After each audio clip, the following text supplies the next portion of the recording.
Compatibilité amoureuse, Bélier en Gémeaux. Quand le Bélier rencontre le Gémeaux, quelque chose s'allume immédiatement. C'est une connexion vive, spontanée, presque électrique. Ces deux signes se reconnaissent vite. Ils aiment bouger, rire, découvrir, vivre.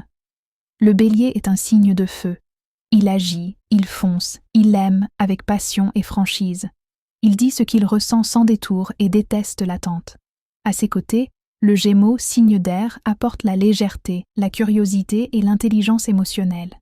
Il observe, il questionne, il communique, beaucoup. Au début, cette relation est souvent euphorique. Le Gémeaux stimule l'esprit du Bélier. Le Bélier rassure et entraîne le Gémeaux dans l'action. Ensemble, ils rient, parlent sans fin, se motivent mutuellement. L'ennui n'a clairement pas sa place dans ce duo. Mais pour que la compatibilité dure, des ajustements sont nécessaires.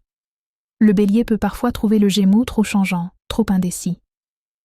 Le Gémeaux, lui, peut se sentir bousculé par l'intensité et l'impatience du Bélier. Là où le Bélier veut des réponses claires, le Gémeaux explore encore. La clé de cette relation, c'est la communication. Si le Bélier apprend à écouter sans imposer, et si le Gémeaux apprend à rassurer sans fuir, alors l'équilibre devient possible. En amour, le Bélier apporte la sécurité par l'engagement.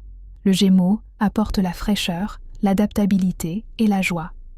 Quand chacun respecte le rythme de l'autre, cette relation devient stimulante et vivante. Bélier et Gémeaux ne sont pas faits pour une relation figée. Ils ont besoin de mouvements, de projets, de discussions, de liberté partagée. Mais lorsqu'ils avancent ensemble, ils peuvent construire un lien léger sans être superficiel, intense, sans être étouffant.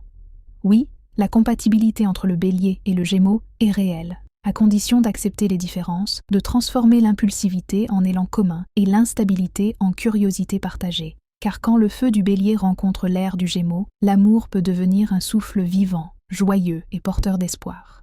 Écrit par Lauriane Ndorian.